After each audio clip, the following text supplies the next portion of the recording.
Welcome back to another episode of the Weekly DLC. I'm one of your hosts, Kurostran, always by my co-host, Daniel Vargas. Fire. And Danny Jang. Respect. If you're not familiar with what we do each and every week to podcasting services of your choice, from tables of our choice, sometimes not our choice. And we have some fun. We hope you have fun with us. We talk about nerdy stuff. We goof around. We sweat. Yeah, we have some fun. So we hydrate. So we're still in the plaza thing that we're recording, but we're under like this heater, and it is extremely. That's putting it lightly. Extremely hot. Hold on, give me 1 second. Keep talking, but yeah, give him the spiel. I'm gonna do some real quick. Okay. What's the spiel? So it's episode 142. we're doing. All right, we're doing episode 142. Yeah, so we come to services of your choice, which includes Stitcher, Apple, Spotify, Podcast, YouTube, Google Play, Pornhub, RedTube, Xvideo, YouTube. Spank Bang. We're on it all. You want that bathwater? We got that bathwater for you. Brazzers. We're working on that Brazzers. Anyways, yeah, that's what we do. We're going to do chat at the end of this episode because there's some spoiler Parasite. potential chat. And it's going to get a little peachy. Deadly Sidious. Yeah. With that, let's go into topics. I'm looking at the topics again. Who wants to go first? I can go first. Go for it. So, literally just today, Bethesda announced a subscription for Fallout 76. And I just realized I didn't look at what this subscription is. I saved it. Nice. Do you want me to tell you? Please. It's $100. For a year. So they have a year worth $100, or they have monthly, which is like $13, $12.99. Yeah. Which is the highest tier. Like that's the biggest thing people are comparing. It's like the highest paid tier for any service. What you that's get available. is private worlds. So play in a private world exclusively with you and up to 7 friends. Okay. Scrapbook, unlimited storage for crafting components in your own new Scrapbox container. Survival tent, a new placeable fast travel point with a stash, sleeping bag, and more for your basic needs.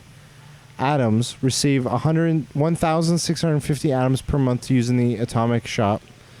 Ranger armor outfit, an exclusive one for members. Icons and emotes. Now, to touch on the point that you guys were just saying of like comparing it to other services, it is. Let's give a frame of reference. You said how much is it? It's $12.99 a month. $12.99 a month. So you could get Disney Plus for $7 a month. Mm-hmm. You can get Hulu Premium for $11.99 a month. Mm-hmm. You can get basic Netflix for $9. Mm-hmm. You can get EA Access, whatever that is, for $5. Mm-hmm. You can get a Stadia Pro and whatever features that has for $10. You could get Xbox Game Pass, which just added Outer Worlds. Yeah. For the PC one of it. Yep. For $10. You can get PS Now for $10, or you can get PS Plus for $10, or you can get this one game's premium service for $13. Don't forget Apple. Oh yeah, Apple Arcade, $5 a month. $5 a month. So it's extreme. I can if get. You can't tell where get Disney Plus and Apple Arcade for less than this. So I'm canceling HBO Now and Netflix for this. No, I'm serious. Kappa. You haven't even touched a Fallout game in forever. I've never played a Fallout game. Ever? They're good. They're not $13 a month good. Ever. And if they're that good, I'd just play Outer Worlds. This is like the worst time to do this, in my opinion. Yeah, I mean, dude, I think they planned it to go against Outer Worlds, but it just like super backfired.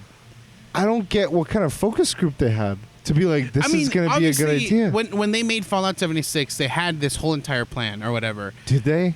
I think so. Because it's not like per se like exactly what they're doing, but they're like, we plan on doing this, we plan on doing this. The reason I don't feel I disagree with you about that is based on how they were at BE3 this last year. Yeah. They were like reacting to a lot of feedback they got the first year. So I feel like it's a lot of reactionary things and like salvaging things. How do you react and be like, all right, well, you guys said it, so here's a $13 a month service that no one asked for? I don't know. The concept, like privatizing, like you can now play Fallout 76 with your friends, essentially. Like you have your own map. Like that's the idea that I see it as. Is great. Is it? It's not worth $12 a month. It's not even worth $1 a month. That's part of what the game should have already. I'm trying to think of games that could benefit from this, like, or that this would be like, that's interesting. I'm not saying it would benefit. Death Stranding. I'm thinking like, what if WoW? I know WoW has like a regular subscription fee, but what if you paid? I'm not saying this is a good idea, but what if you paid an extra amount for premium services, which could allow for, hey, me and like for a streamer, for instance, a bunch of them could pull together and be like, this is our server. Yeah. And we don't have to worry about queuing. Bigger inventory bags. All the similar kind of stuff. I think that can happen. For a game that already has a player base, I don't know what's Fallout 76's player base, but I don't see it on top of any like streaming. Nope. And that's usually like an indicator, as you guys have I mentioned. feel like Fallout 3 and New Vegas have more viewers than fucking 76. So this just seems like heads in the ground, kind of like, I don't know. It just seems weird, and I'm like, what could they add to make someone interested?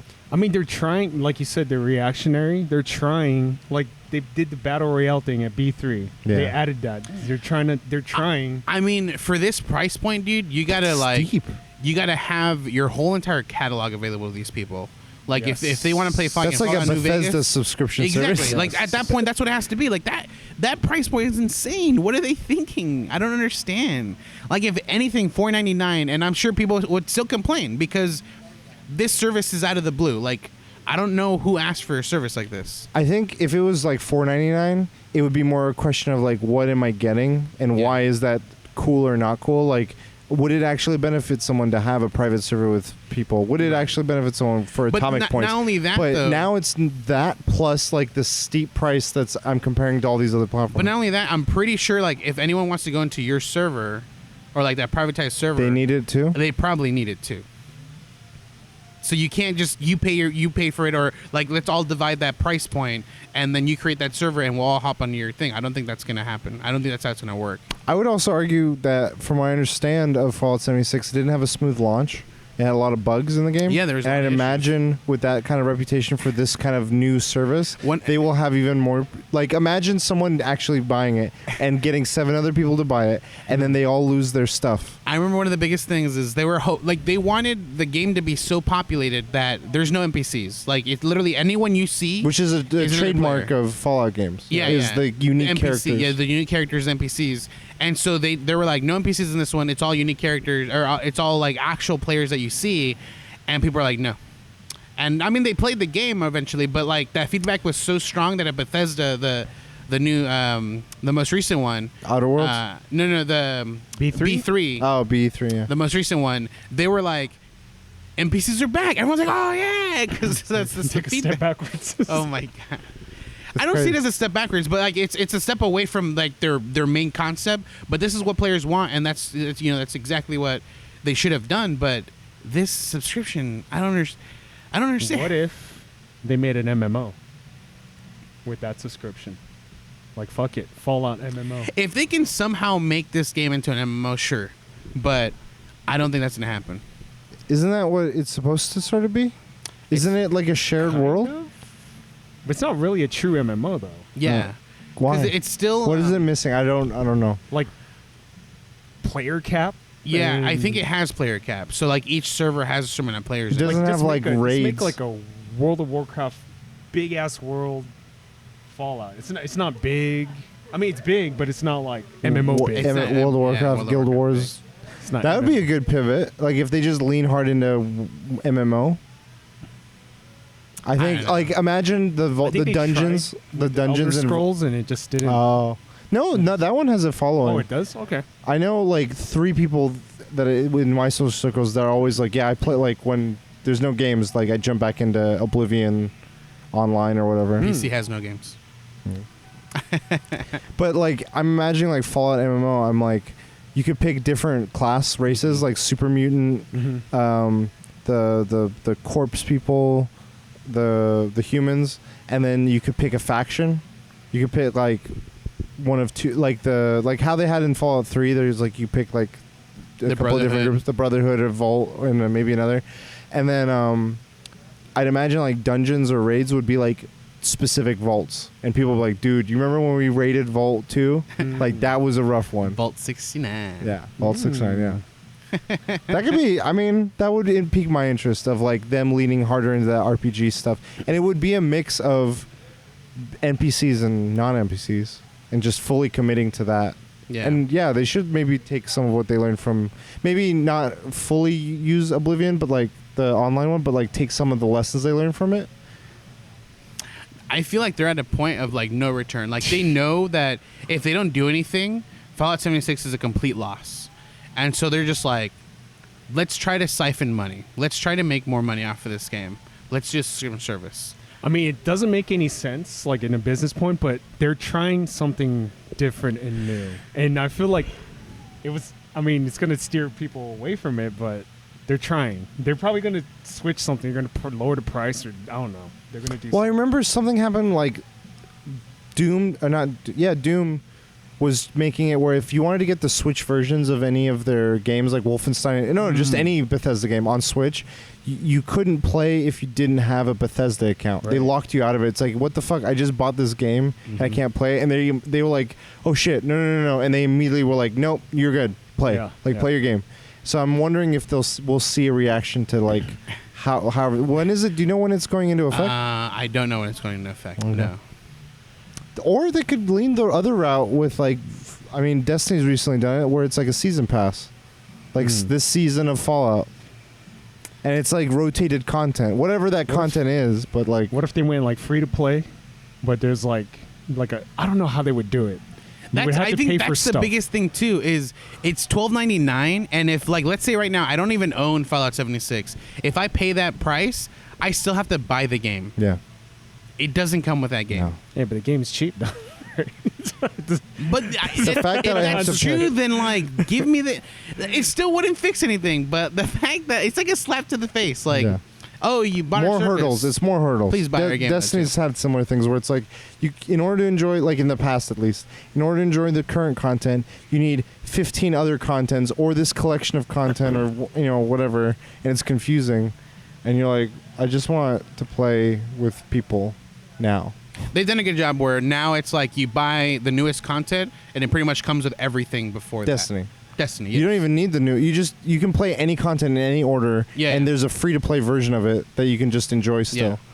And I'm like, I think they're learning. I think Bethesda. I mean, yeah, I'm hopeful. I think they can learn from this, but I'm wondering, like, what their thoughts are. Like, what was the mindset of, like, this is what we're hoping to achieve with this. It seems like an Anthem move where, like, how that kind of came out and fell apart. And I have no clue what they're going with this, man. But it's a bold move, Cotton. I don't have any more thoughts. I don't think there's a recovering for them. At this Anthem point, 2? Or Fallout 77? 2. Did No Man's Sky ever? Did they recover from there? Anthem? No Man's Sky. Oh, hell yeah, they recovered. They recovered reputation wise, but I think, like, no, game is huge now. Yeah? Yeah. Like, they've been, like, a year later. I mean, it was slow. There's no negativity in the game now. What's the solution? You work for Bethesda. What would you do to fix it? Be silent for a whole year and work on the game. Lean hard in a direction and be clear about that direction with your player base. I mean, Sean wasn't like that. Well, they're leaning hard. Sean is the guy for No Man's Sky? Yeah, No Man's Sky. I'm saying after, like, when they were fixing, they were. Right. But, like, he even, like, went public because he was, like, giving advice to someone else that fucked up.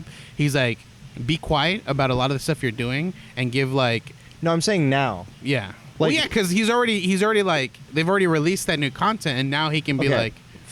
Rewind. Okay. When they're releasing, when No Man's Sky was releasing their updated content that was slowly, they didn't talk, but when they had new updates, they just talked about the update when it came out. They're like, okay, we're not going to tell you when it's coming. Yeah. Hey, updates here. Here's everything in it.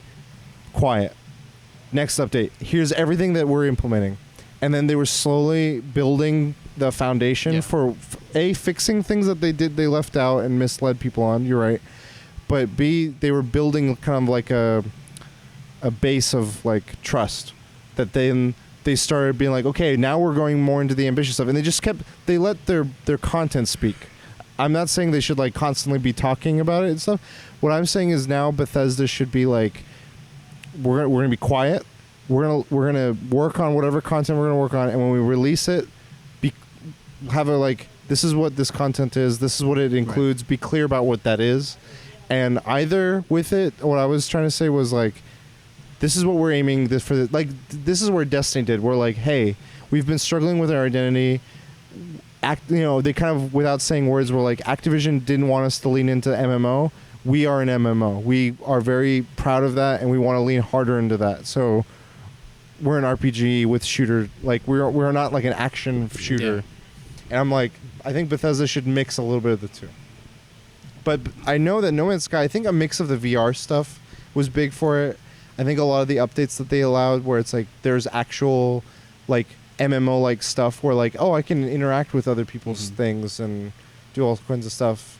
I don't know if it was like a romping huge game, but I know that like anyone that was talking about it after all these updates was like, it's a good time. So yeah, but Fallout 76 no. Big no for me. That's a no for me, dogs. No. We can move on to the next topic. Do you want to do mine? Doesn't matter. Okay. Recently, that's a no for me, dogs. A few directors in the film industry have been speaking out about a certain, I wouldn't say genre of film, but like a certain series of films that is well known within the public. I think the two prominent directors that have been speaking have been Francis Ford Coppola and Martin Scorsese, and they've been speaking about what they think of Marvel films, and they're like, that's not cinema, and in different ways. Like, that was one of the first statements, and then more statements have been like, they're despicable, they're X, Y, and Z, and several of the Marvel directors have also weighed in, and this has kind of been like a big thing because those Martin Scorsese and Francis Ford Coppola are not like no-name directors. Right. So like Taika Waititi, Jon Favreau, James Gunn, and many others have like spoken out about like, and actors, Samuel Jackson, Robert Downey Jr., and several others have all kind of like weighed in on like with their opinions. And then today, Bob Iger, CEO of Disney, also made a statement. I don't know if did you guys see that one? I haven't seen it. So he talks about a few things. He's like, it's sad to hear that they're talking about it in this way when we have such a wide variety of directors and we have such a wide variety of messages that we're trying to convey. And, he said something that was like, oh, shit. Like, the phrasing of it was kind of like, I respect those directors. They're not like, I'm big fans of their works. It's sad to see them do this, but they're entitled to bitch however, whatever they want to say. And he said like to bitch and all this stuff. I was like, but he's like, that's their right. Like they have earned their place in the movie industry to have their opinions. But he's like, I definitely think that's something that like Ryan Coogler's Black Panther holds up against some of he was saying. He's like, Ryan Coogler's Black Panther holds up against some of Scorsese and Coppola's works. He's like, and that was paraphrasing, but Bob Iger's statement. So, with all of this, it kind of threw into question like, what do people think of Marvel movies in the scheme of just movies in general? And there's been like, I've heard this debate in the past of like cinema versus film, movie versus film, like definitions and stuff of like what, like when someone refers to something as a movie versus when someone refers to something as like, this is a film or cinema or something. And just any thoughts you have on any of this? Go. That's just pretentious speak for me. But okay, this is just like I don't know how this whole thing happened. It was an interview for The Irishman. Right. It was one question. And they were asking something. It was like, what do you think of Marvel movies? Yeah. And he was just like, it's either one question or a set of questions within that interview. And now people are like, he's still talking about it. No, he's not. It's when one question, every newscaster is picking it up. Other people are talking about it. Right. Other people. But like, it makes it seem like he's constantly saying like, he reinforcing like, no, movies, those movies suck. No, those movies are not movies. No, those movies are not film or whatever. It was one comment and now it's just like, being regurgitated by everyone else. I think he's entitled to his opinion, and I don't agree with it. Like I do think that, like, there are movies that are that are created. There's film that's created that's based off of work already done. Whether it's within a book, whether it's it's within like a different method that it was put in a previous movie before that, like adaptations. Yeah, exactly. A comic book is no different. It's like there's nothing different about it. He's not talking about comic books. He's talking about Marvel. And I was trying to find is he like what is yeah? what is but the Marvel base? itself is an industry. I don't know. Like their main concept is comic book. Like that's like the idea. Sure, So it's sure. just like I'm basing it on that. Okay. And I don't know. Like.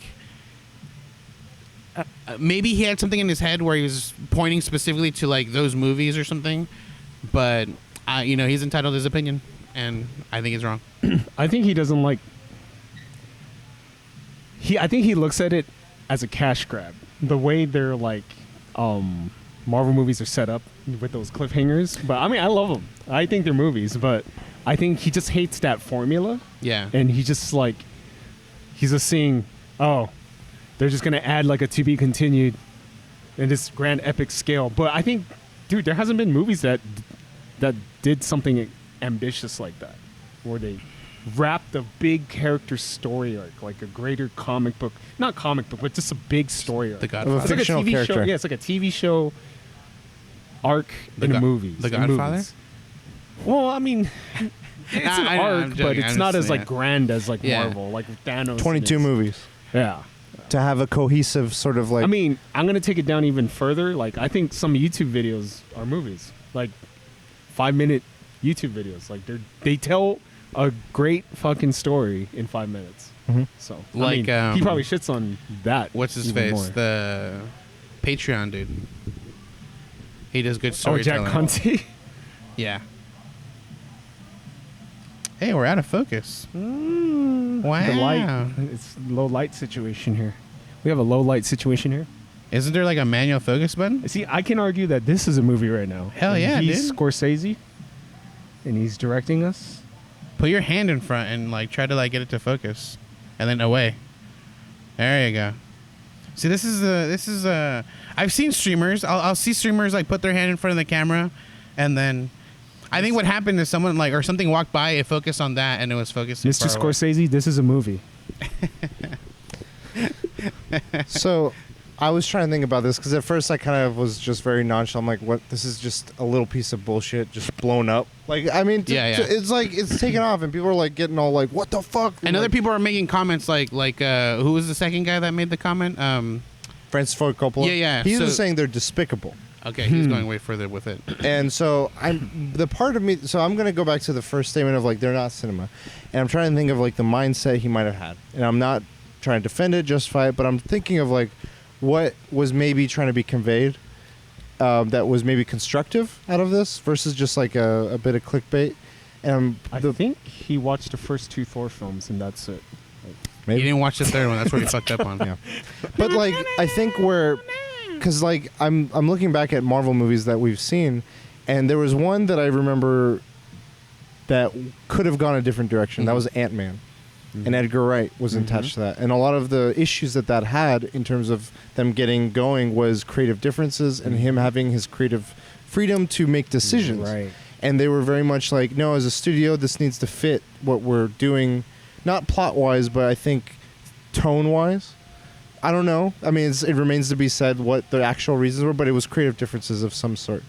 And they weren't I think Edgar Wright said something like I wasn't allowed to make an Edgar Wright yeah. film.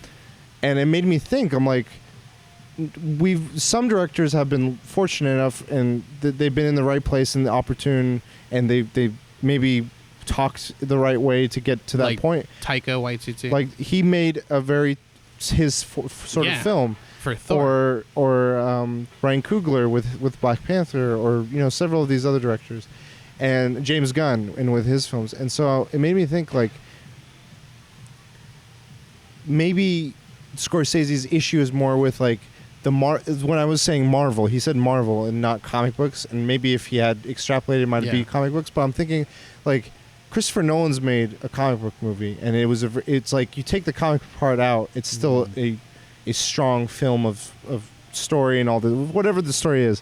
Joker, I'm not trying to say the serious movies are getting it, but like these are ones that I'm thinking of where they're like they were movies and they happen to be of comic book characters and they're a little bit more challenging. Yeah. I think his issue might be more with like, this is a car, like a machine, and he's maybe a very proud like artist, and for him to see art getting mass produced and merchandised and stuff, he's maybe very much against that way. And he might, and that then brings in the question of the whole, like, some people try to use the definitions of film and cinema to distinguish that, and I agree. I've had that argument where I'm like, it's the same fucking thing. Like, when I'm talking about movies, they're movies. What kind of movies they are, that's where we can go into the nuances of it. And like, oh, this movie is very thoughtful. This movie is very challenging. This movie is a blockbuster. This movie is popcorn. You know, that kind of stuff. And like, when you're talking about it is when you start learning what it is, not just by saying, this is a movie, this is a film. Because a movie could be a blockbuster with like subtext of interesting, intriguing, complex storytelling, which, like Marvel does in different ways.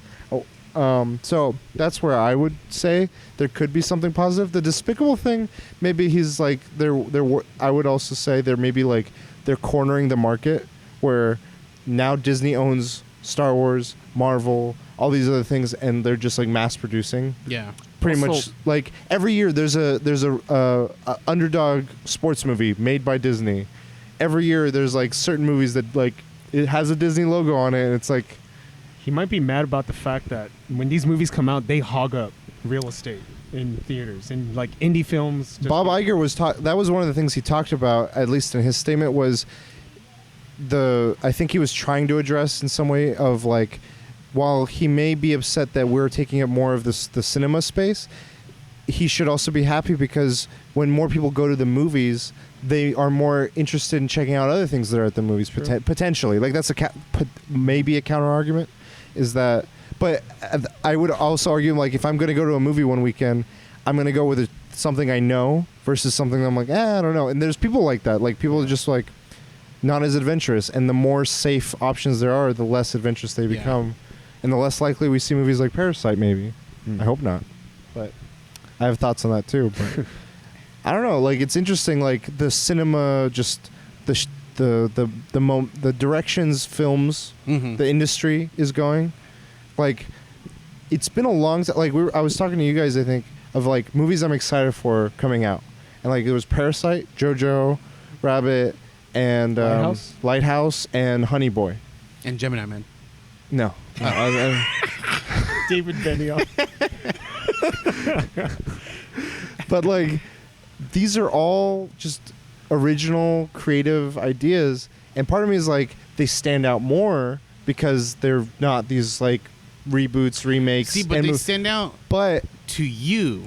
But the other argument I'm having in my head is some of the creators like Taika Waititi might have not had the opportunity to make that had he not done the other films and been such a success. When there's a point where like, this whole like there's still Nazis that live today, like we had like a whole scare thing, and he had just announced that movie, and people were like, that movie's probably gonna get canceled. Like there was talks about like Jojo Rabbit being canceled because it's a Nazi journalists speculating, yeah, and it's like, I don't know if his reputation or what it was that allowed it to just continue to go through the whole system and be produced as a movie and be released and stuff like that. I honestly thought it wasn't gonna happen. But like, it reminded me of I haven't seen a year where at least I've been this excited for so many strong independent, like Us was another one that came out earlier this year where it's just these creators doing their stories that they want to do. Yeah. And I don't know if it's like, I feel like because there's so much more bland, these stand up higher. Like the last time I remember being this excited in 1 year for films was when Babel, Pan's Labyrinth, and Children of Men came out. And there was like a few other movies that year that came out that were fantastic, but those three came out like within a month or two of each other. I was like, I fucking love movies. Like I haven't been this moved in a long time.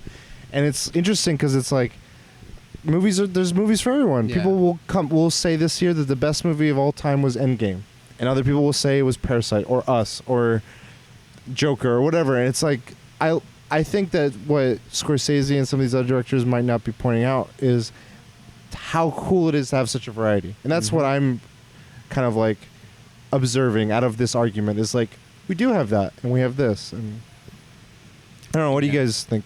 I like, you know, he could have been mentioning like he might be setting like lower standards for films in general, or it could be just a market grab and he feels like it's just a cheap thing for movies for these to exist because it's just a market grab. It's to set up merchandise and, you know, just make money, or it is taking up real estate. He feels like, hey, like, you know, like at the same time that Parasite could have been showing all these movies, you know, there's an Ant-Man movie that's just blocking everything in the way, you know, but obviously that's not happening right now, but I don't know what it's not. What I'm trying to think of like is this isn't new. The idea of like blockbusters hogging the theater real estate. Why is this an issue now? Maybe it was because like maybe it's not an issue. Maybe it's that question. I think because sparked the conversation. I think maybe this is why he even just used the word Marvel. Like it is a specific group. It's Disney. Disney that's making this type of movie. Mm-hmm. It's not like you can't be like it's a blockbuster and like it's other. I mean, you know. Jang was also mentioning this. The idea of that being like an ambitious like TV like thing. Maybe he's also his idea is like movies should be self-contained stories. That could all be another argument. Like, I want to see a movie and be like, I walked out of that with a resolution and a you know, a beginning, a middle, and an end. And I could, if that were the case, I would ask a follow-up question like, what do you think of like trilogies? Because that's sort of like a mini version of what Marvel has done. Like, he probably doesn't say well about Star Wars. You know, he's probably Mad Max. Not thinking about this, but I'm gonna throw like devil's advocate. Sure. What if he knows how comic books are, and he feels like things are gonna get retconned? Like it's just a never-ending cycle. So they're gonna finish Marvel. Oh, let's redo it again with the new Wolverine. Right. The new Tony Stark. I think he's kind of. I don't think he's thinking in that mindset, but I'm just saying. I'm thinking in that mindset. Guy? What if Capoli or what his name was? Coppola. Coppola. What if he's like, it's despicable because it's retcon, dude? It's just all over the place. It's just, well, no, what's funny, dies, like, he doesn't though. I mean, we want to get into that.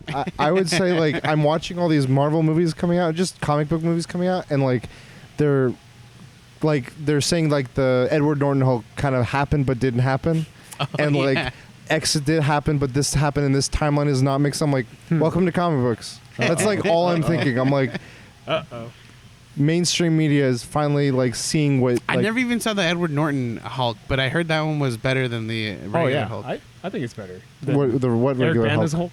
Ang Lee's Hulk? I think Edward Norton's is better than Eric Bana's. What were you saying? That. Oh, okay.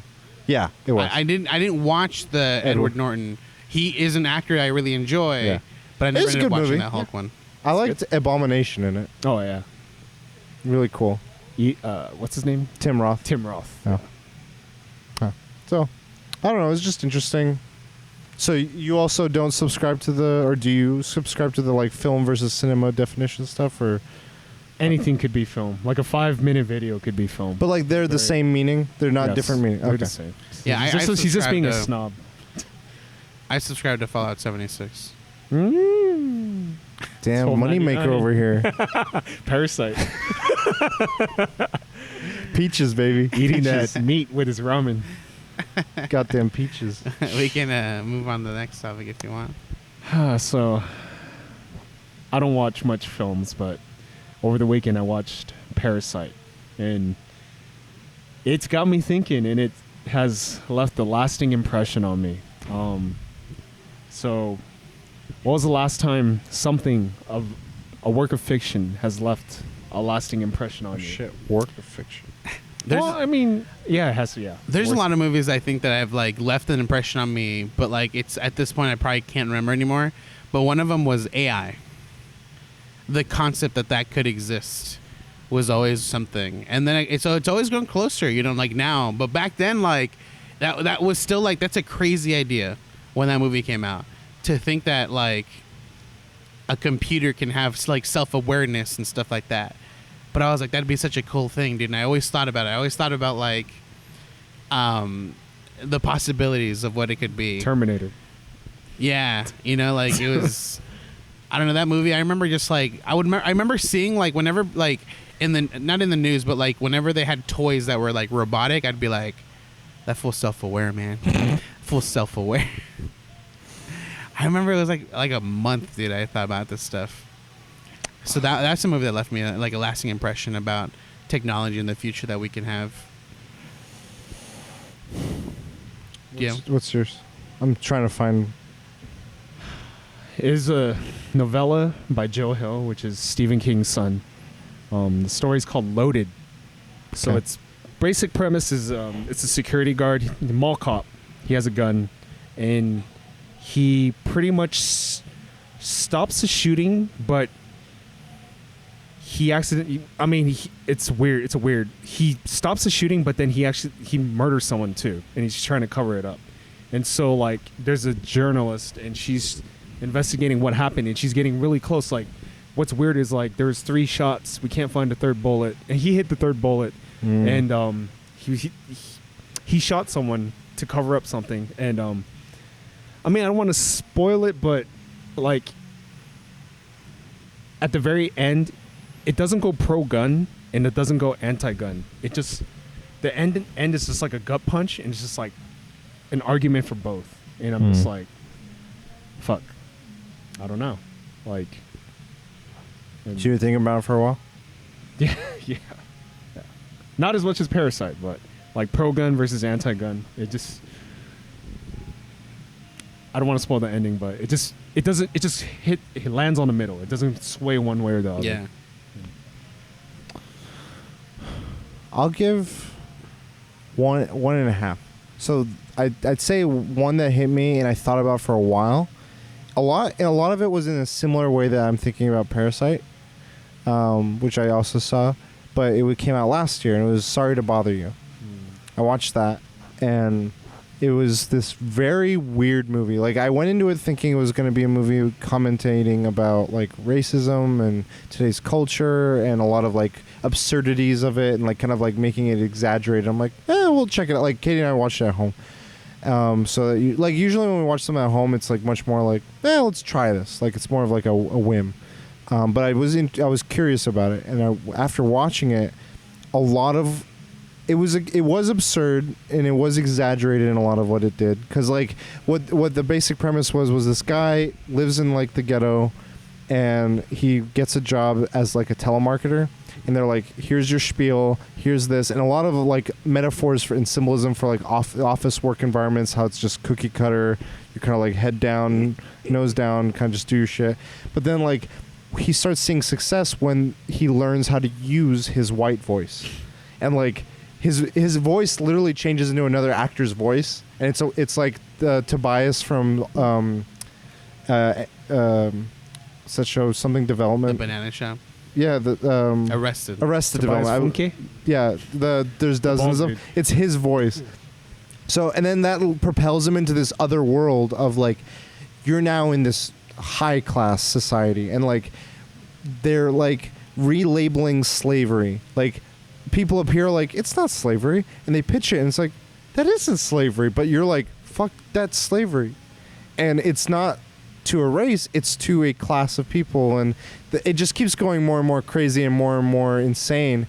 But like, I left that thinking, I'm like, I couldn't look at work, and I couldn't look at the things I do on a regular basis the same way, because a lot of it was just like, there's a commercial and it's targeting these people, and there's this, and it's doing, and it was like sort of like They Live, where you just I saw the glasses, and everything was just like, I was seeing it all. It freaked me out for a bit.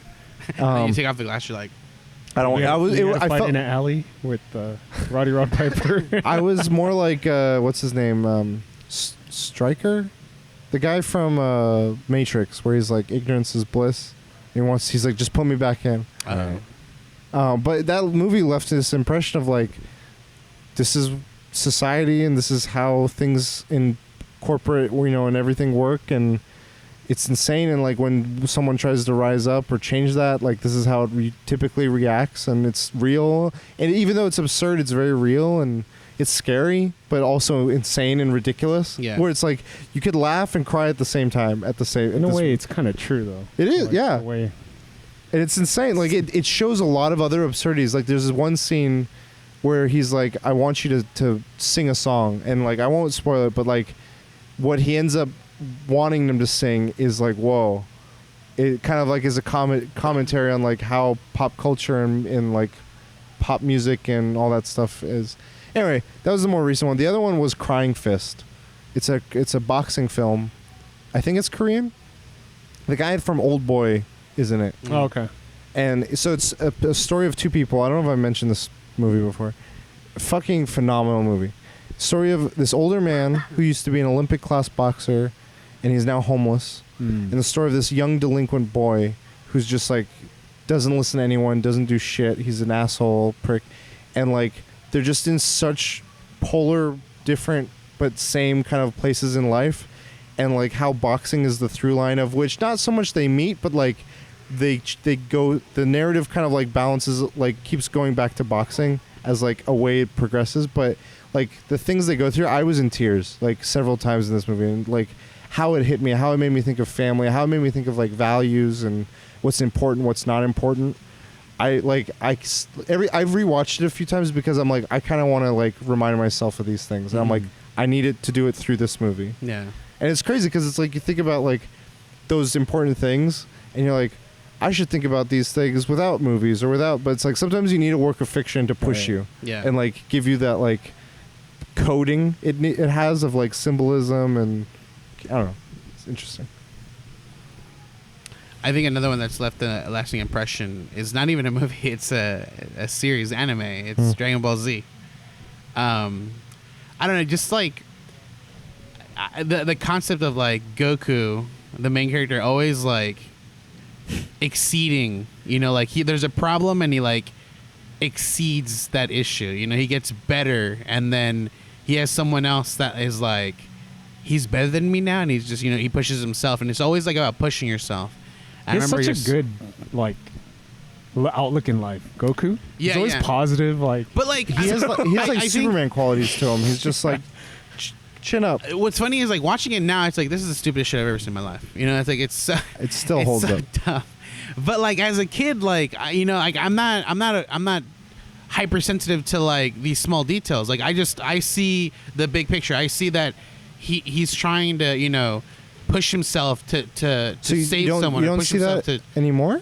No. I see that, but like you don't see like the small things that like get ignored, and you're just like that makes it like this is where they're skipping like this whole issue or whatever. They're skipping like these whole like doesn't matter.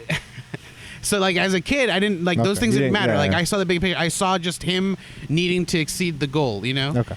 And I think like in life, like it helped me like push. Through issues that I had or through problems that I had. I know that there was times where like I would act like I was him. I would like fucking yell in my head and just be like, I've got this. Like I can do this. It's constant progress. Yeah. It's like you can always get better. Mm-hmm. Right? Mm-hmm. That potential. Yeah, and it's even now this fucking anime is that to that point. Like he's become a god. Like, and it's still not high enough. There's higher levels than that. Jesus Christ. He just every time there's a limit, let's go past that point. Like it's cool. We're good. I don't know. I think one thing I've always taken away, maybe it was Dragon Ball Z, maybe there's a lot of other things like it, but like the way people look at like confrontation in a non-serious way, like a fighting game, or like I want to contest myself against you and see who's better, and I won't look down on you or like after like you look up at you and be angry. It's more like if I lose to you, I want to get better. If I beat you, I want you to get better so we can like keep at this. It's like that is lost amongst like a portion of the population. Like when someone else has that, when you just try to be like, hey, let's play a game of this. It's like, let's just shoot a ball. It's like, no, let's play a game. I want to see trail too. Yeah. But it's like this fuel that some people have, and I like that outlook and that perspective that Goku has of that. He's like like when he sees Broly, for instance, he's like, I want to see how you are. Like, and everyone's like, he's gonna murder this this whole planet. He's like, no, I think I can take him. He's like, dang, that was a good fight. You should get stronger so we can fight again. And everyone's like, what the fuck? He's like, nah, he's fine. Yeah, that's a good one. It's like Saitama too. Like him and go use your full strength. It's like they're sparring. He's just like, what? What's going on? Yeah. Like, I think another one for me recently was Paddington Bear. I watched the live action movie I saw too. you retweeted a picture. Someone's like, I love coloring black and white, and it was a picture of Lighthouse, and they recolored it to the Paddington Bear colors with the tag and everything on it. Yeah, it cracked me up so much. But like Paddington Bear 2, the movie, I just kept hearing a few people on Twitter like being like, "Oh my god, this is the best movie." And I'm like, "What?" I'm like, you know It's what? one of Hideo Kojima's, like, at the time. It was one of my favorite movies of that year. And it was a lot of what you talking about with like Goku, in the sense of like the sincerity and genuineness it had, with like how pure his goals were and how his outlook was, and like no matter what the circumstances. And I'm like, I don't care. Like the movie didn't care like how silly or grave the situations were. It was just like, we'll figure this out. And like it hit things harder than I thought it would. I was like, oh, it's gonna be so carefree. And it's like, no, he faced like things that I'm like, that's so sad. And like this person like, you know, lost his parents or did this or that, and it's like, you're like, oh shit, that took a dark turn. And then it's like, no, like he's gonna like see it through or help someone, or someone's gonna help it, you know. And I was like, you know what, this was a good like feel good. Hasn't been a feel good in a long time. And it was like, it was good in a non-corny, non-cliche, non-trippy way. It's just very genuine. I was like, that was like a good, I needed that. Yeah. I kept thinking back to him, like, when I was going through just like bullshit or something, I was like, Paddington Bear. I like that feeling. Yeah. Did you have another one, Jay? The Wire. Just the no snitching rule. That, like, I used to believe in no snitching, and then something happens to one of the characters, I'm like, okay, if I was in a position, I would snitch too. I would snitch. Yeah, watch. If an enemy did so much harm to me, I would do anything in my power to destroy him. And snitching would be, I would try to kill him. Well, I mean, he tries to kill him. And snitching, I would do it both illegally and... I mean, I'm not going to... There's times in movies that where, like, something really bad happens to someone, and they're like, I would never wish this even on my worst enemy. If that situation on Wire, would you wish that situation on that person? Damn, I don't know. Even though you're trying to kill them, you wouldn't... I wouldn't go to the killing fact, but I would snitch. Okay. Yeah. I have one more. It's not one that you expect. Parasite. Game of Thrones. It made me wrestle with how invested I am in a work of fiction or in anything, and like how whether I would do that again or not. Like it was it was in a lot of ways the similar symptoms of like you're going through a breakup. You're like, I was in this for 8+ years, and I was not satisfied for where. It doesn't even feel like that, dude. To me and Katie, we went through like several months of like, we can't talk about it. We're gonna talk about it. We're gonna wrestle with it. We're gonna be like, where are we at now with it? Yeah. And like, where are we going forward with this? Like, how we watch shows? Like, if we see another show that is that ambitious, that engrossing, do we let ourselves fall in, or are we more hesitant now? It's like, holy shit, this is like things people wrestle with. That I'm like, with the things we were saying, I'm like, this is what a person goes through with like a relationship with a person, not a show or a work of fiction for that matter. But here we are. You're engaged to this show, man. We were 8 years, and then they fucking jumped off. Anyway, but like it left an impression because like I still think back to it. I'm like, they were good, there was bad. I'm like, oh man, the good times were good, and the bad, and man, those bad times. I'm like, and like it's real, it's crazy. Yeah. But like, whether I've come out of it being like that was a good experience, or like, man, I wish I never. Some people were like, I wish I never went through any of it. It's like, I don't know if I would go say that, but like I'm fascinated that it's to this level of a thought process for me. Like, yeah, but I was like, looking back, it's insane to think that it's been 8 years for this show. Like, it doesn't feel like that. I mean, I got into it like in the third season. I was in college. Like after the third season, people were like, you gotta watch it. I'm like, all right. And so I binge watched like the 3 seasons within like a week or 2 weeks or whatever. And you know, and then from there I kept up with it. Like every time it was on, I was resubscribing for, you know, HBO Now or HBO Go or whatever. And it doesn't, like, looking back on it, it didn't feel like it was 8 years worth of my time. Like, or even 7 or even 6. Like, it doesn't feel like it was longer than like 2-3 years. Even if it wasn't those years, it was like how much just time of the whatever months I spent like just focus on those things. And watching they just shit on you at the end, you know. it did if you stuff. Look at Lil Aria and then now Aria. That's how I can see. Like, Yeah. Oh, it's been a long time. You know, I didn't even notice that with like Harry Potter. That one too. If you watch the beginning, like the very the first kids. one, and you watch like the end, dude, he's a fucking adult at that point. Yeah. Well, I always think I'm like I was a kid in college Yeah. when this stuff I was starting into it, and when it's over, I'm like X number of years in a relationship, working all like how many memories I had while watching. I'm like, Yeah. I remember watching this season while I was at school. I remember watching this season when we were like just getting a new place together. Mm-hmm. It's like you think of like music has that impression where you're like, oh, I think back to a song, I think of like this memory that I associate with it. That's what I have with Game of Thrones. I'm sure many people have that. Yeah. Like, but yeah, that was one I wanted to bring. Well, I have a question. You didn't want to bring up Parasite, but I want to. But he's bringing up. Yeah, I want to bring it up. I want to ask you because you're saying like you're constantly thinking about this movie. Now, are you thinking about the idea that the movie brings up to you? Or are you thinking about like just the way he's written the story? Like what is it that keeps rolling through The your ending and class head? Like the way it Social does classes. social class. Okay, warfare. all right. Yeah. So I was just wondering what like goes through your head. Like But what's the ending constantly- is- Which we can get into. Yeah. I mean, I'm done with this topic. We Yeah, can talk about what we've done. I'm also done. And with this part of the chat, I want to just say we're going to talk about spoilers of Parasite, amongst other things. So if you don't want to listen to that or what, just save that, go watch the movie, come back, watch this stuff. Watch it. Please watch it. It's crazy that literally 33 theaters are playing this movie in the It's like country. 11th place. And it's still I mean, doing the so one well. that we went to is like 100% Korean. So I had to go to L.A. If it was either that or L.A., Yeah. I'd rather go to that. UCI. Yeah, but that's further away Yeah. from. Okay. Him. Beach Boulevard is close. Okay. All right, so what talk have we about done? Parasite? Well, What? so what I've done in my day, this past week, I bought a bike, an e-bike, and now there's a flat fucking Parasite. tire on that piece of shit. How much was that bike? Parasite. Upper class bike. It was an expensive bike, but yeah, I bought it with the concept of riding it to work, and then I told my coworkers. They always talk. We all talk shit with each other. So I was like, I bought a bike. I'm gonna ride it. They're like, Daniel, you fucking wasted money. You're not gonna fucking ride your bike on Monday.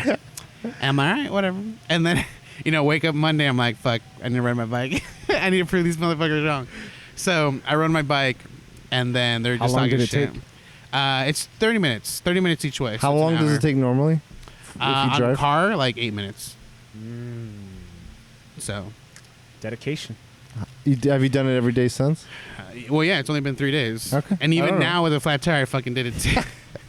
But yeah, today in the morning, I took my bike, and like halfway through, I felt like the front wheel was like grabbing the road, like really gripping the road. I'm like, fuck, it feels like it's a flat tire, or it's there's less air than there was. It was still good enough to ride. And then I make it to work. I didn't think anything of it. I thought it was just like I didn't notice it until later in the ride, so maybe it's just fine. And then at the end of the workday, I go to grab my bike and just completely like zero air in that fucking tire, and I'm like, "There's a fucking hole in this bitch." Oh my god, dude! And I had a coworker that has a portable air pump, so I fill it up, put it to like the max psi I can go, and then it felt good. I had there was like a guy had been calling out of work, so he was there that day, and I let him ride it a little bit, and tires still felt good. I'm like, perfect, we're good. And so halfway through, it's like way lower than it was in the morning, and I'm like, oh fuck, this is like straight up like it's just like spewing out air. And I mean, I make it like probably no more than like half a mile away from my house.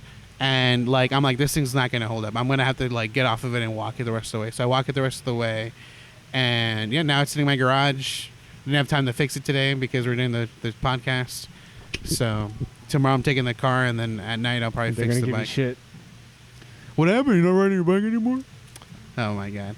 I and then- rode it so hard, the fucking tire went out. Couldn't keep up. couldn't keep up.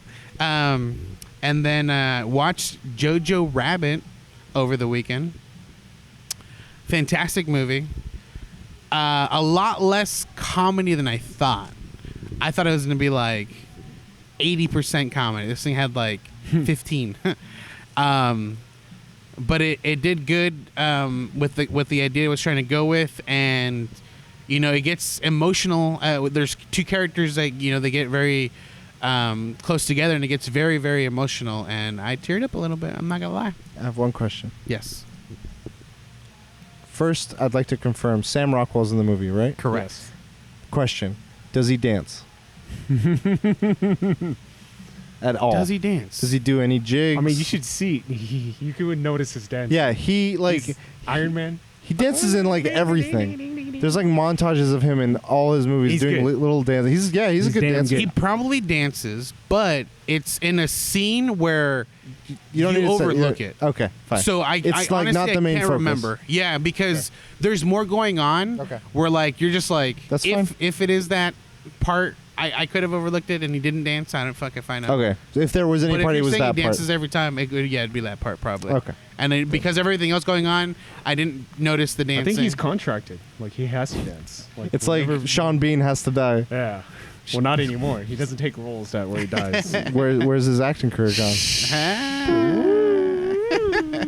And then I also watched Parasite. Cool. All right, now you can ask Jang whatever you wanted to ask, I guess. Overhyped for him. Well, let's talk about Parasite. Yeah, let's do it. What did you guys think? I thought it was a good movie. I don't think it's a great. Is it cinema? Ooh. No, I mean, I'm kidding. according I'm to him, he said it was. Yeah. Did you see his quote? Yeah. wait, Martin Scorsese Yeah. said it was cinema.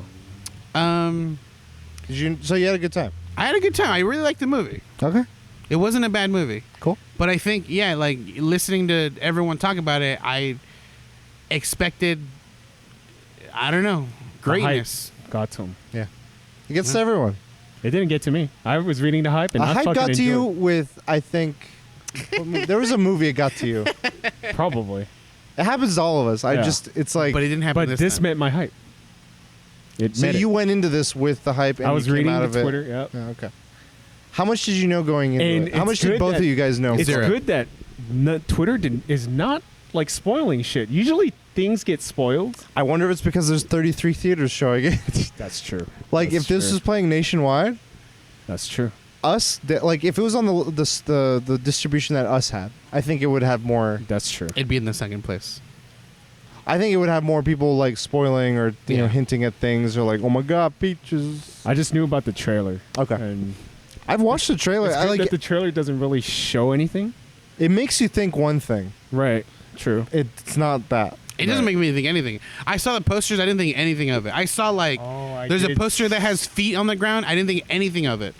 I saw a Anything? poster. You thought something. No, I didn't. I didn't think someone was gonna die, or like that meant it was a dead person. I'm just gonna say I saw It's- the French poster and I thought one thing and it did not do that thing. That's all I'm gonna say. Well, wait. we can talk spoilers. shit. There's an arrow to someone's head. Let's Like just a say that. real arrow. I don't know if it was real, but it just there's an. It was arrow. in the head. It's like Photoshop. and the guy was perfectly fine. Okay, so you couldn't His eyes tell are if it was open. suction cup or not. No. Okay, that's what I was trying to figure out. Right. Because the kid has those suction cup. Right? Yeah. Right. I loved it. So that director, he directed a whole bunch of movies. I've only seen Mother, Host, and there's another Snowpiercer. one. Snowpiercer. And they're good movies. They're not great. I consider Parasite to be great. Like, it just stands out so much more than all his other films. Host is better. But which is weird because I was reading James Gunn's comment. He thinks Mother is the best movie he's ever seen. And I was like, After whoa. seeing this? Yeah, after seeing this. He was like, this is the best movie of the year, but I love Mother. This And isn't the that's same my mother. opinion. This is the mother this guy directed. Yeah, that's my opinion. I think before this, Mother was his best film, in my opinion. Have you seen Mother? I have not seen Mother. You've seen Snowpiercer. I've seen Snowpiercer. I've Memories seen of The Murder. Host, Memories of Murder, and Okja. Okay, I've only seen Snowpiercer and The Host. Yeah, I went into this thinking it's going to be suspenseful. It's going to get weird because for some reason I think I made an assumption. I thought it was the same director that did Old Boy, not The Host.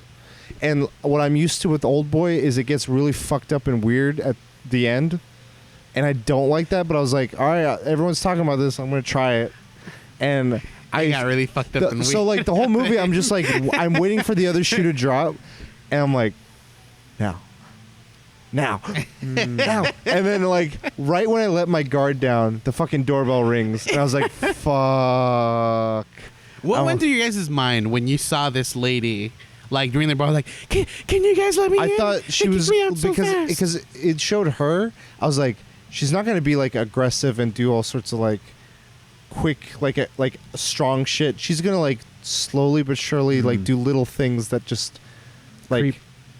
like slip poison here. Do like I was thinking like weird. When I saw her out, my first thought was like, she's homeless now, and she wants help.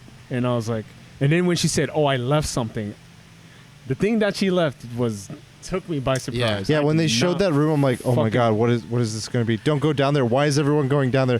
Fuck. So when I was watching that scene when she's going down the steps and it felt very claustrophobic, a girl behind me is like, I don't want to watch this right now. No, before that, there's the scene where she's like, I left something. It's down. It's in there. And she walks pitch black, and the mom is like in a fall. I'm like, the mom's gonna fucking get murdered. The mom's gonna fucking die right now, dude.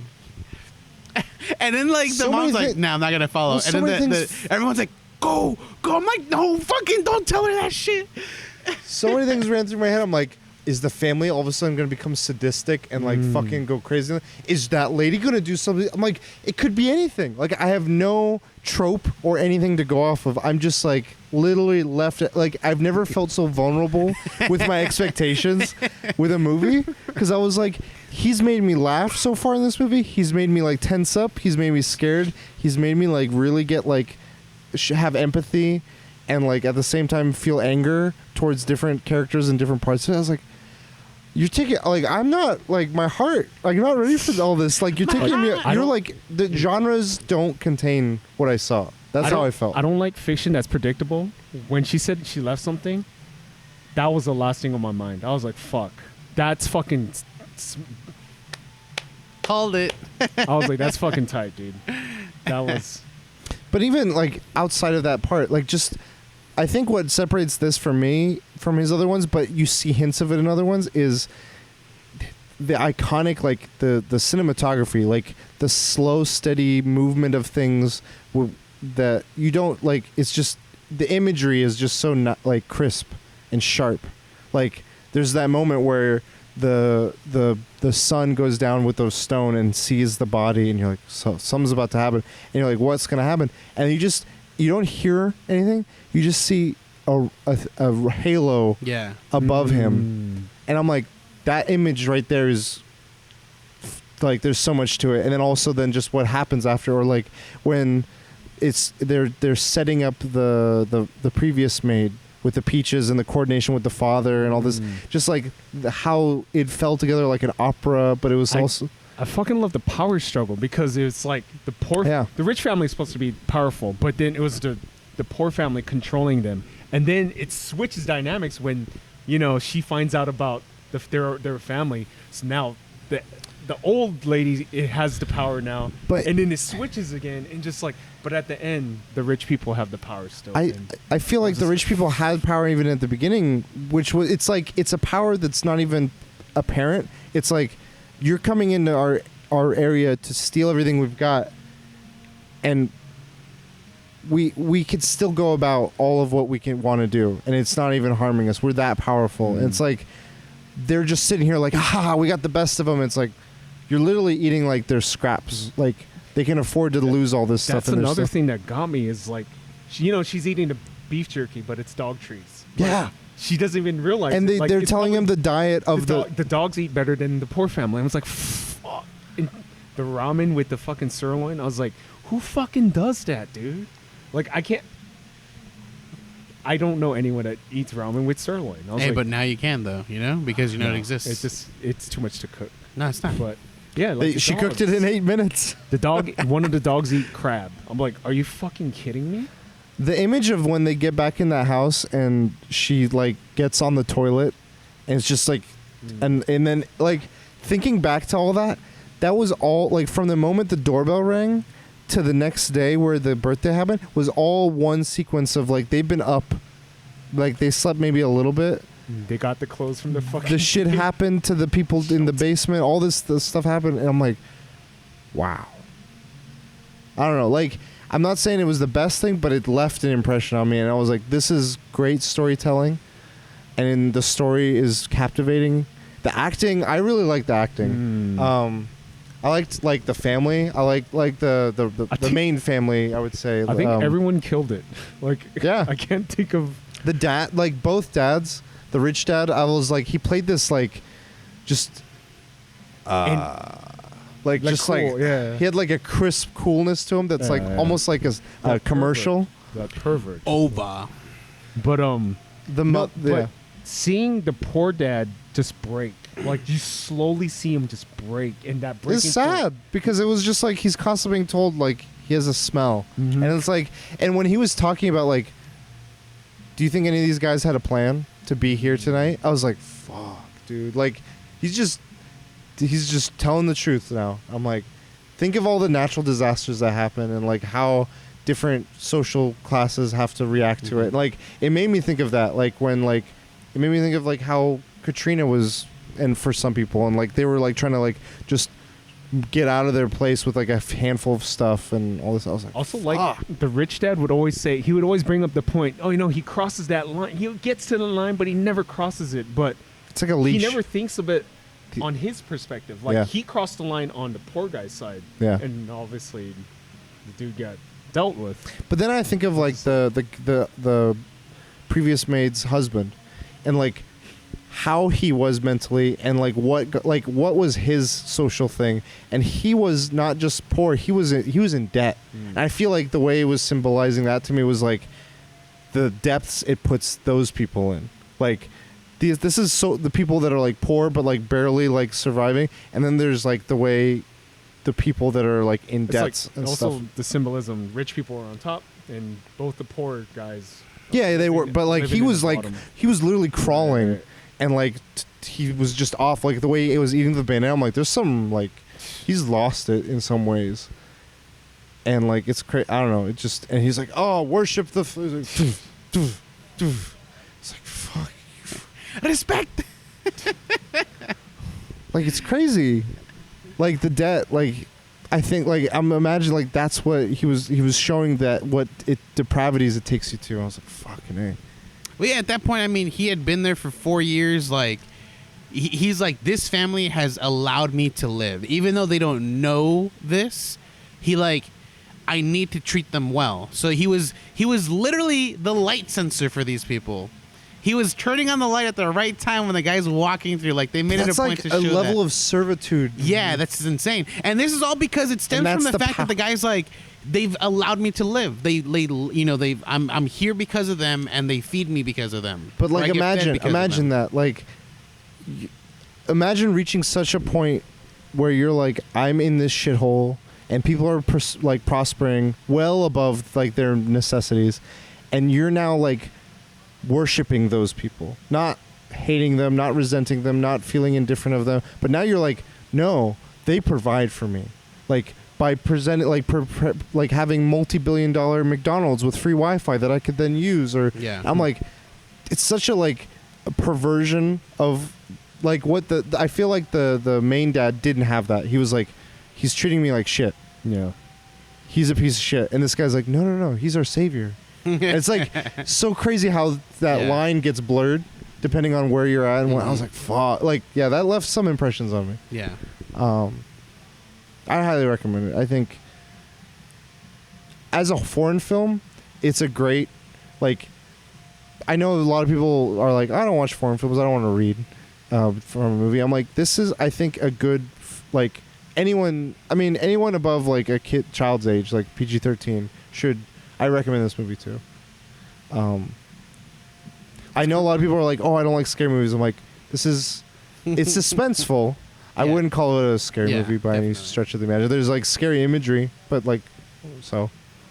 And what's not showcased is how rich these guys are.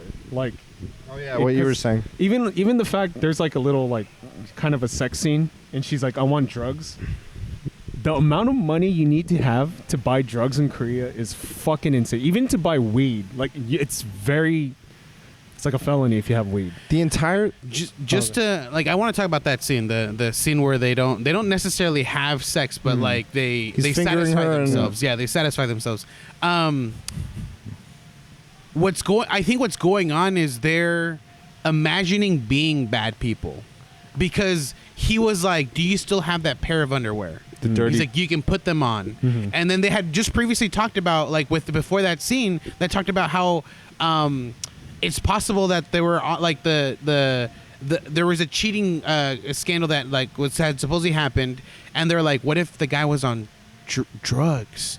And they're like, "Oh my God, no way!" And so I think like that scene is just them like getting off on something taboo. Yeah. So that's why she was saying, "Buy me drugs," but I don't think in reality she actually does drugs. And then same thing with him. I don't think in reality he like normally gets off on her wearing someone else's It's dirty underwear. it's the getting off on taboo stuff. Yeah, Like yeah. it's like, this is risque. This is hot and steamy and exciting. And it's like, what's exciting for them is that. And it's like, whoa. Like this is like, yeah. Exactly. Yeah. Also, like, spoilerish. This is all we prefaced it. There's 2 moments where I thought people died and they did not die, and it just like What do you fucking hit him again? I know. I was like, the sidekick- yeah, no, that's the confirm. And the sidekick down the stairs, I was like, whoa. Did you see his finger was twitching after the second hit? You just like. I think that's a way to like try to tell you like he's still alive. I think. thought that was like his brain, like is not functioning. His body's like he's gonna soil himself. But I was watching a YouTube video, 2 people discussing the film. One guy said it's like La La Land. I haven't seen La La Land. It's not like La La Land. Yeah. His was like, I see what you like- mean by no. There is Yeah. one similarity with it. so La La Land and Whiplash, which I haven't seen either. Usually So they're Whiplash. both like arguing. One's La La Land, one's Whiplash. But They're saying this movie is like those. like the ending, and I was like, I don't know what movie they saw, but I think it's because it shows something, and then like it kind of ends with like that wasn't actually reality. But Whiplash doesn't have that. Oh, I don't know. La La does. I know Yeah. this is very apparent what they're comparing just- La La Land for. Yeah. I just think that he'll never reach that goal. Who? Oh, the kid? son. Yeah, like I think it leaves it up And- to you to like try to decide like where do Right. you think a person of that, I heard Bong the director. originally ended it with the dream. Oh. Not the scene where you see him After? in reality. So, Damn. I think that small detail makes it much better. Is ending it with like reality. yes. because it's like it could happen. Well, not reality, but ending it with because you see like this sequence. That's his vision. His Yeah. vision, and if you end it there, you're like, oh, because it almost like the transition. I thought that actually did happen. I thought while he was explaining everything, like that was actually happening, and then all of a sudden it goes back, and he's like still writing that letter. And you're like, oh fuck, he imagined this. Yeah. This is what he wants to be reality. Yeah. And that's where it ends. But I think the movie I think that it's trying to tell you that like if you're poor, like you don't go further than that, because this family, like in the beginning, it doesn't show them like they're not slackers. They're not, like they're all of them are working by making these pizza boxes to get money, and they're trying to just be more proficient at it, and they fail at that, and they're being told like, hey, you're only going to get a portion of the money rather than the full amount I was going to give you, and they're trying to get jobs they're trying to hustle the girls so that they can pick up the son. Yeah. And so this is where we start the movie off. Like we start the movie with them trying to get more work so that they continue to have Right. money. Because they're literally struggling for Wi-Fi. They're literally like eating half a fucking bread for for Right. snacking or whatever. And the movie ends with him like there's a part in the movie where the dad's like, if you make plans, they fail. Because why even bother? yeah, why even bother? What's the point of a plan? Exactly. Just You set can't, yourself up for if you failure. set a plan and it changes, like you can't maneuver around that unless if you have no plan, you can make everything up and it'll work. There's so And much at the- freedom with no And plan. at the end, the guy's like, "I have a plan for you, Dad." And as soon as I heard that, I'm like, "That's just not gonna work. That's just not gonna work." I mean, the movie kind of just. that's if I feel like it's up to the viewer to be It like, is, I it is. I believe the But father. I feel like the movie tries to steer you in that direction where, like, if you hear plan, you're like, "That's not But a good thing." I don't know if it steers you in that direction. I definitely think it makes it as opposable thought, like a belief Yeah. that you can have. But I think seeing how the kid thinks, he has his own convictions, and it's like, let's see. Like it's like you got to step up or Yeah. shut up, and like whether or not he does that is like up for the viewer to be like, I think I'm a person that believes in plans, or I'm a person that doesn't believe in plans, and And that's exactly why he like. I think it's such a great job that he ended it the way he ended it, but I do think that there are things in the movie that tries to tell you, like, you know, it's going to go one way or it could go the other way, but I mean, they weren't like a lazy family, and they still hadn't gotten out of that situation. And then at the end, he was like, I need to make money, and I don't think it's going to happen for him, because just the movie kind of shows, like, if you're in a situation, again, I think what you're saying illustrates like how each person can come out of it with its own. I thought it was really smart where that poor dad hid. I was like, that's really smart. I didn't think that would happen. I was like, fuck. Okay. Because like it shows the camera like was cut out, and he's like, he turns there. The old lady. Yeah. The title "Parasite" just fucking fits. The whole movie, I kept thinking back to that word. I'm like, there's so many meanings. Like, and Parasite kills the host, and that happens. Good movie. Fuck, I'm gonna watch it again with the director. Oh, So- is he getting popcorn, or are you getting the drink? I hope I could get his signature. Yeah, So mhm. the movie theater I went to actually had the artist, the artwork that the kid was drawing. It's an actual artist, Oh shit! and so he was there. And I The was humor of that movie. At the first hour, the art therapist, she's like, look at this corner. Like, that is a clear sign. Something happened to him in like second grade. like, dude, and the rich mom was, dude, she was a good actress Yeah. too. Holy. No, yeah, everyone killed it. So good. So that movie, like, they took a character I couldn't care about, and I felt empathy for the old maid, the original maid. I didn't care about her, and then when she came back, and then she told her story, I was like, fuck, I feel bad. God damn. She's like, sister. No, we're not fucking sisters. Get the fuck out of here. I love the mom. She's like, fucking bullshit. And she's like, because I thought at that point, like, they're going to start turning up. I don't know. I mean, I was like, anything could fucking happen right now. One thing that was predictable, I kind of had a feeling the rich family was going to come back from it. Yeah, too. I mean, I was like, To me, the whole time, I was like, the college guy's coming back. That was what I was thinking. Ooh. I didn't think the maid was going to show up. I was like, college boy's going to show up, and they're going to be like, he can't know about this, and we're going to have to do something about it. But, like, because they never show what happens to the college That's the kid. one gripe that I had, though. What? Because, so the guy recommended the son for this position because he felt like, you know, you can take care of this girl for me because I really like her. And then, like, not even, like, the second fucking day, motherfucker is, like, smooshing on this chick, dude. You got to do what you got to do. God damn it, dude. Peaches, baby. I can eat Peaches. peaches for hours. Oh my god. What, you do anything else? I'm playing Slay Spire. It's fucking hard. How do the cards? How do the cards?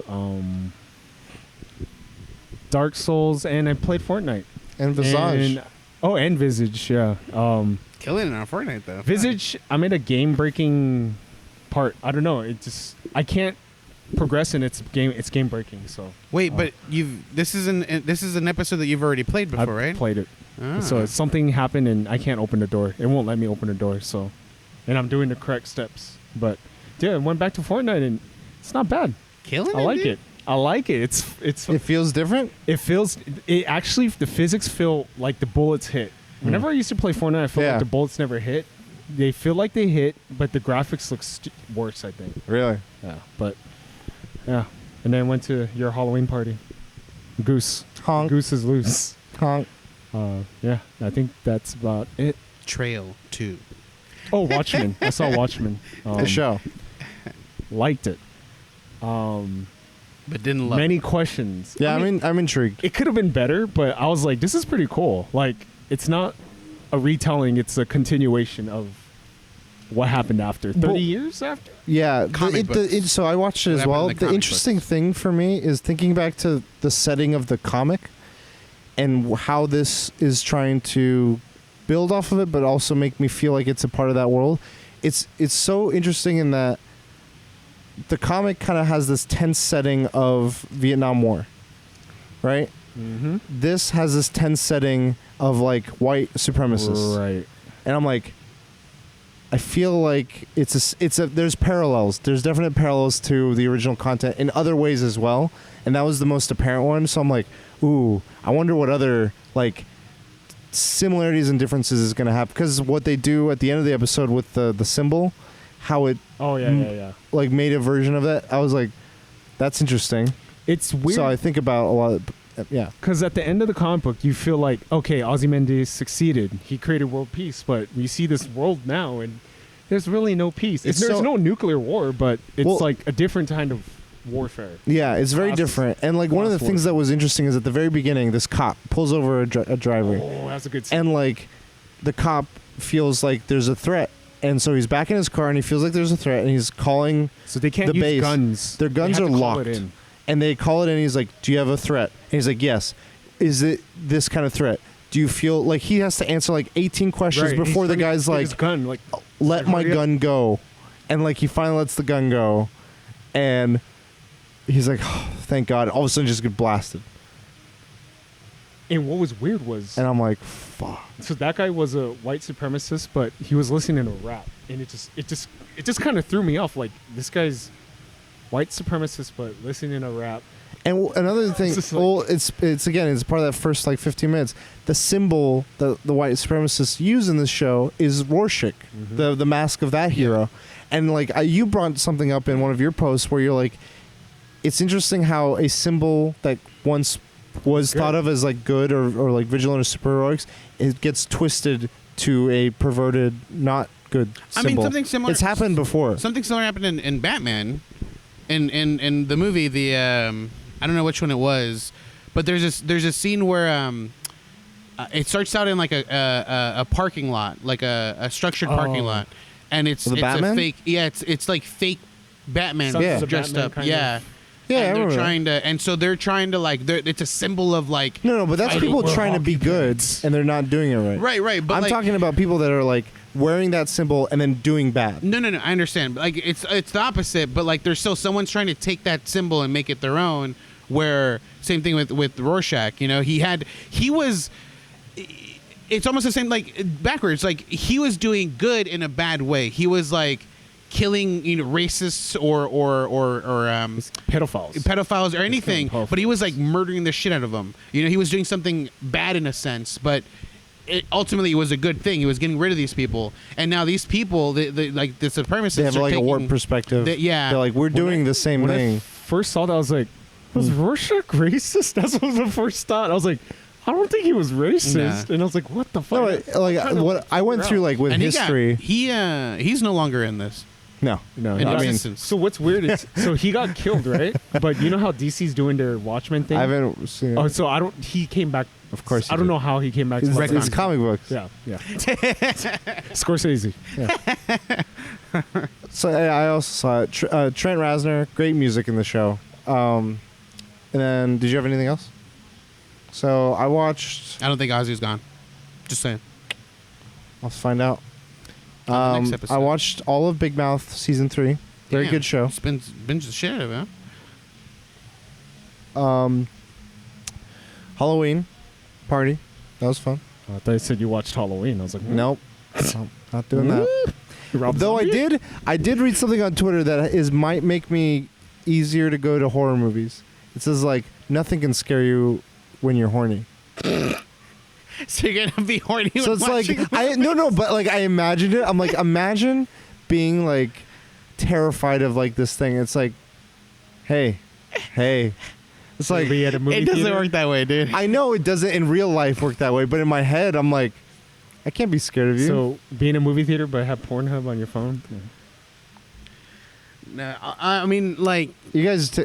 The way I'm thinking of it is like Freddy Krueger. Instead of being scared of him, what if he turns you on? But you can't. Why can't you? Because he's ugly as motherfucker. Use your imagination. That and the movie puts you in a certain the movie like in general they do a good job of putting you in a certain mood. My mind puts me in another mood. Episode 69. Krueger 69. No, if Silence of the Lambs comes up as like counter. Would you fuck me? He's like, no. Put its lotion on your hands.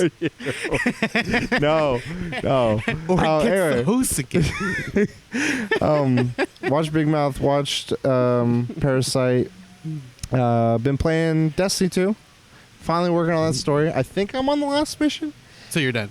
I don't know. I was doing these. I had to get all this armor of a certain kind before I could do that last mission. And you did that mission? I have to do that mission. Okay. Is that the last mission? So you're gonna play it, and you're gonna be like, okay, what's next? It's nothing. Yeah. I have the feeling I'm like, because everyone's been telling me, you've told me that other people have been like, it ends abruptly. I'm like, I feel like if it were to end abruptly, it would be here. So yeah, it would I'm okay. That's the end. I mean, I don't remember where it ends. All I know is like I'm not really paying attention to the story, so I'm gonna watch a video telling me what has been happening. No, at some point, like you talk to her again, she's like, "All right, cool," and you're like, "All right," and then like she has nothing else for you. Cool. You're like, "What do I do now?" And you look at your map, and all of a sudden you're just doing all the repetitive stuff, and you're like, "Wait, when did I stop? When did I stop doing the missions?" And you just almost like completely forget when it was. Yeah. Also, I want to say shout out to our sponsor, Amazon. They know what's up. No, they're like, wait, what? Wait, we sponsor these guys? Wait, let me go back. The movie of the year so far. Way back. Mine is Parasite. I think it's movie of the decade for me. Sorry, Inception. One thing at a time. Sorry, Inception. I mean, there's Inception. There's also Interstellar. Movie of the year? What have I seen this year? There's a lot of good movies. Once Upon a Time in Hollywood was at that spot. Not anymore. And Toy Story 4 was there too. Story was good. No, I can't say. And Us was there too for me. I can't remember. Like, I can't remember the movies I've seen this year. Like, you mentioned those. I'm like, oh, yeah, I did see that. Oh, yeah, I did see that. And the most recent one is Jojo Rabbit, but I don't want to be like Jojo Rabbit. That's just the most recent one I've seen. What? So is Parasite, and he's decade.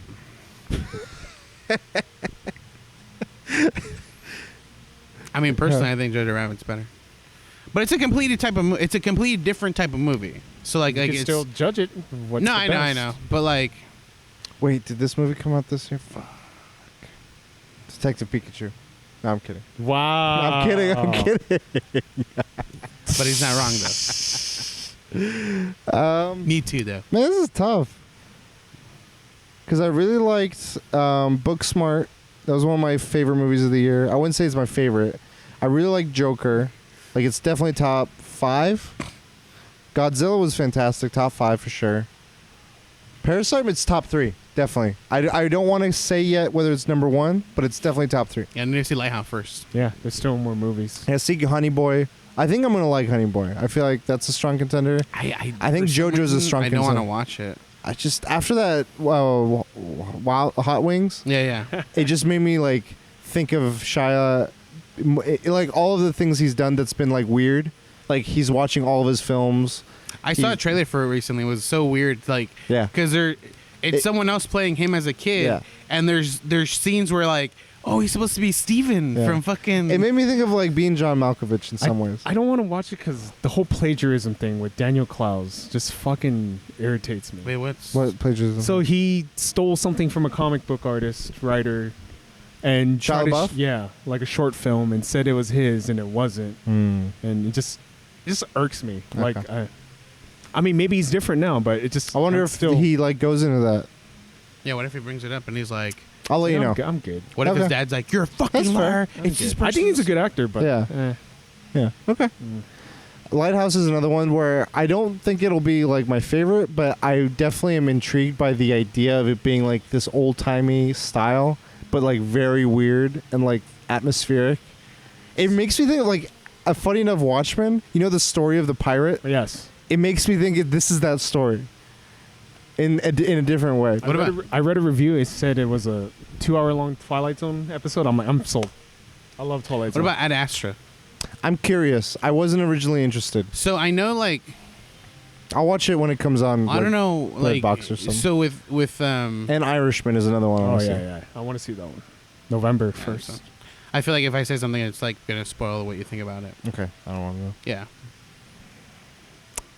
So yeah, playing Destiny, playing some fighting games. With Skullgirls? because It Amazon came out. Yeah, I got Skullgirl. because Amazon. My coworkers wanted to get SNK Femme Fatale tag team something. It's literally all these SNK fighters like King of Fighters, but turned into women. So Terry Bogard is made into a woman. Mai's in it. And literally, like, I saw videos about the game. There's more videos about all the different outfits you can get in the game than there are about the reviews of the game. Because Maximilian Dude was like, let's do a 30-minute video about every outfit in this Wow. game. And they're skimpy. Cool. So I'll get it. But speaking of King of Fighters, I did download this, like, it's King of Fighters for mobile. And, know like, what you're visually, I saw it on Kotaku. I was like, of course, another big, like, kind of game on the phone. I was like, I got to try it. I've been on this, like, thought process of mobile games. And it isn't a fighting game per se. It's more of like a beat 'em up. Like, think of like Simpsons or Teenage Mutant Ninja Turtles. But visually, it looks great. There's just a lot of like Japanese style game menus, and like I feel like there's a lot of opportunities for gacha stuff. I'm like, man, there's just so much going on here. It's like, here's 18 rewards. Yeah. Chance for this reward, this jewel for this currency. It's like 18 currencies. You start the game. Here's like 16 buttons. Starts here, but Yeah. you can hit So- the other buttons. Well, but the game when you play it, it's smooth. It's good. Mhm. And then One more thing. Huh? Star Wars trailer. Star Wars trailer. It's cool. Are you over Star Wars, Marcus? Yeah, it's kind of cool. I like the always. I'm excited because it's the end. Like, It's not the It's end. not the end. There's 2 more after that.